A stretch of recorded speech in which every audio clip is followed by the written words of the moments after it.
महाराष्ट्र की राजनीति में आम आदमी के न्याय हक की आवाज बुलंद करने वाली शिवसेना का जन्म 1966 में हुआ। उस समय राजन विचारे मात्र 5 से 6 आयु वर्ष के एक बालक थे, मगर उनका बचपन और युवावस्था ठाणे जैसे सांस्कृतिक और वैचारिक शहर में बीता।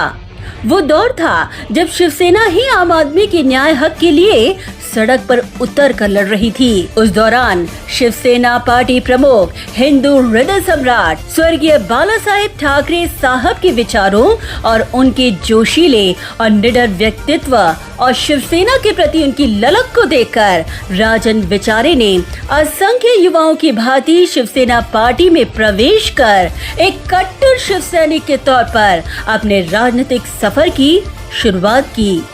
80-90 के दशक का दौर था जब स्वर्गीय धर्मवीर आनंद दिघे साहिब और ठाणे का एक मजबूत सियासी समीकरण राज्य की राजनीति की दिशा तय कर रहा था। राजन विचारे और स्वर्गीय आनंद दिघे साहिब के बीच गुरु शिष्य का एक मजबूत नाता तैयार हो चुका था। राजन विचारे के अथक जनसेवी कार्य और पार्टी की तरफ निष्ठा को देखते हुए ही स्वर्गीय आनंद दिघे साहब ने उन्हें राजनीतिक ताकत दी और 31 साल की उम्र में राजन विचारे पहली बार नगर सेवक बने। शिवसेना के एक कट्टर कार्यकर्ता से शाखा प्रमुख और 4 बार नगर सेवक पद तक ही राजन विचारे का राजनीतिक सफर सीमित नहीं रहा, बल्कि ये सफर लगातार आगे बढ़ता गया। सभागृह नेता से स्थायी समिति सभापति, ठाणे शहर नियोजन समिति के अध्यक्ष, महापौर, विधायक और ठाणे के सांसद के रूप में जनता ने राजन विचारे के प्रति अपने विश्वास की मोहर लगाई।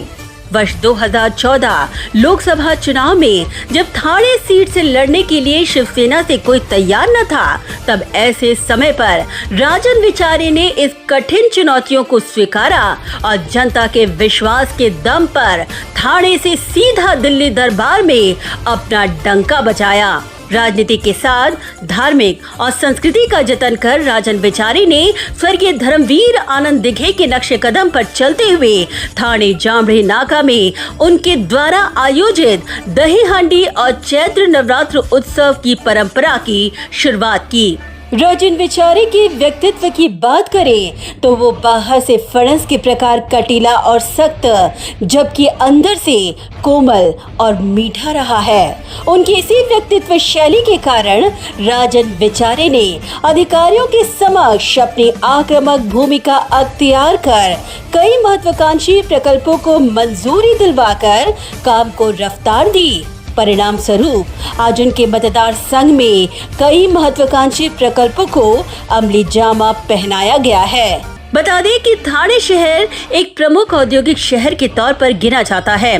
ऐतिहासिक विरासत से भरपूर ठाणे रेलवे स्टेशन से लाखों रेलवे यात्रियों का आवागमन रहता है। ऐसे में इस ऐतिहासिक ठाणे रेलवे स्टेशन को विश्व स्तरीय multi modal hub railway station में रूपांतरण करने के साथ ठाणे मुलुंड के बीच एक नया रेलवे स्टेशन बनाने और इन सभी रेलवे स्टेशनों को मंजूरी दिलवाने में राजन विचारे की अहम भूमिका रही। दीघा रेलवे स्टेशन के निर्माण कार्य को गति दी।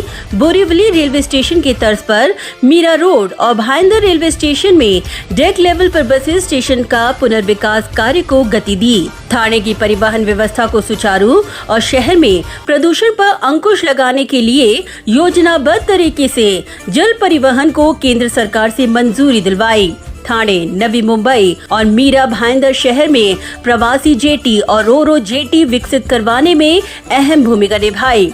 ठाणे के कोलशेत और घोड़बंदर फाउंटेन होटल के करीब यात्री पर्यटक जेटी का निर्माण करवाया।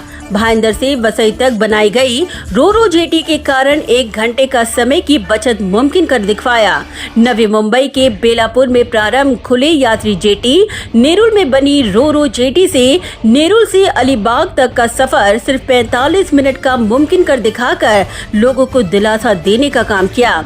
भारी वाहनों के कारण शहर में यातायात समस्याओं को दूर करते हुए गायमुख से साकेत खाड़ी तक सड़क के कार्य को मंजूरी दिलवाई। संकीर्ण कोपरी रेलवे पुल को चौड़ा करवाया। ऐरोली से कटाई नाका तक नए सबवे का निर्माण करवाया। 14 वर्षों से प्रलंबित Ghansoli Airoli road link project को रफ्तार दिलवाई।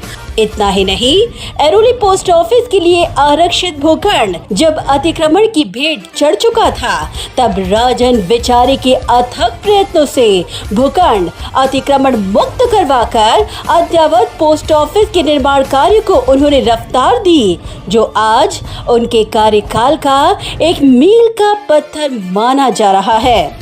इलेक्ट्रिक बसें, शहर में मेट्रो, नवी मुंबई में अंतर्राष्ट्रीय हवाई अड्डा, थाने कोपरी पूर्व सैटिस 2 प्रकल्प, विट्ठल साईनाथ सरकारी अस्पताल का आधुनिकीकरण, भाईंदर खाड़ी किनारे मछुआरों को अधिकतम सुविधाएं प्रदान करने के लिए ब्रेक वाटर लाइट हाउस की सुविधा भी मुहैया करवाई।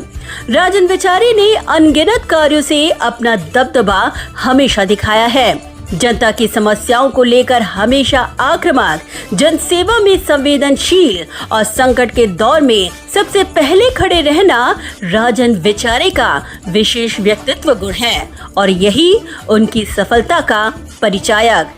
हालांकि जब शिवसेना का गढ़ थाने में 2022 में शिवसेना में 2 फूट हुई, तब राजन विचारे ने शिवसेना प्रमुख, हिंदू हृदय सम्राट स्वर्गीय बाला साहेब ठाकरे साहब और स्वर्गीय आनंद दिघे साहब के एक कट्टर और सच्चे शिव सैनिक की तरह राजन विचारे ने संकट की घड़ी में विचारों से समझौता नहीं किया और अपने जहन में सच्चाई की मशाल धधकाते हुए आज भी सड़क से लेकर संसद में जनता की आवाज बुलंद कर रहे हैं। और इसीलिए राजन विचारे के इन्हीं कार्यों को देखकर ये कहना गलत नहीं होगा कि सीने में मशाल धधकती रहेगी, विचारों की लौ हमेशा जलती रहेगी। ये रण है, द्वंद्व अब जबरदस्त होगा, लोगों की जुबान पर राजन विचारे का नाम होगा।